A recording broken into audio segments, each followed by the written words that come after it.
Hello Africa, bonjour, this is Wanjiko Hyohu, and once again welcome to my channel Youth of Africa, and let's keep the conversations going. Now today I want us to focus on a few things that have happened in this week. Now at the beginning of this week I learned of some news, of course through reading, about a gentleman who had committed suicide just somewhere along one of our major roads.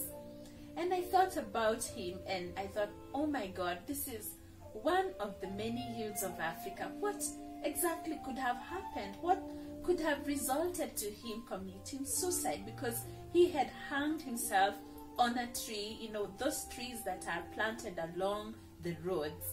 And this really made me feel sad, because I wondered what a waste of one of the youths of Africa. But I do not know what could have happened to this gentleman. But I just want you to think about it and see what or how many youths out there and what they are facing and the things that are going through, you know, what they are going through, and you know, these things causing them, you know, or resulting to their death and so on. But again this week we again have heard the news of a very renowned author, and that is Ken Walibora. This is a renowned author not only here in Kenya but in Africa, particularly in East Africa. He has written so many books. I believe he has more than 40 titles by his name. Now, I am a beneficiary of one of his books, Siku Njema, because I got to read this book in my high school days. And I loved the lessons, or I can recall very well the lessons I learned from Siku Njema, as well as the inspiration I got from this book. Some of my siblings and other friends have actually benefited from another of his book called Kidagaa Kimemwozea. Now you can see how his books have impacted many people in this society. And of course he has many books he's written, as I've mentioned there earlier. Now when I thought about Ken Walibora, and you know, the fact that his death was a bit strange, but not focusing on that, I feel that Ken made an impact in this world. I feel that he made an impact in Kenya and in Africa. I feel that he lived it all.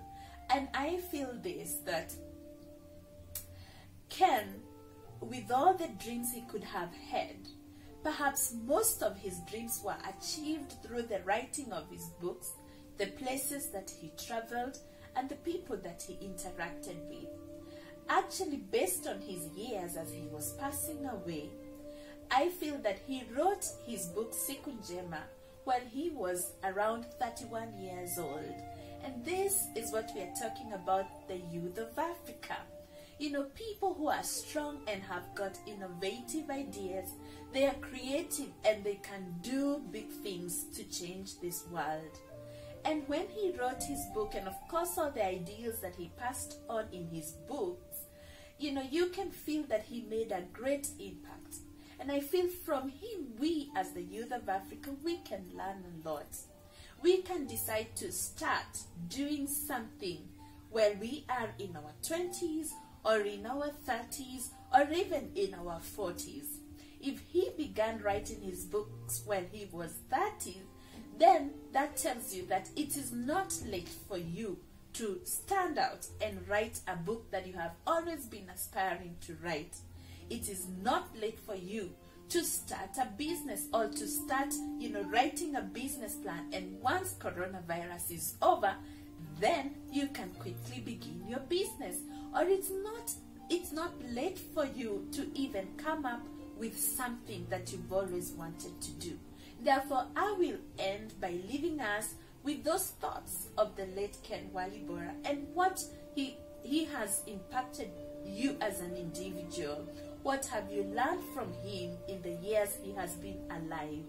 But not only that, I want you to think as a youth of Africa, what is that one particular thing that you need to do while you're still young For one day, your days will be over, and what impact will you leave in this world? Thank you.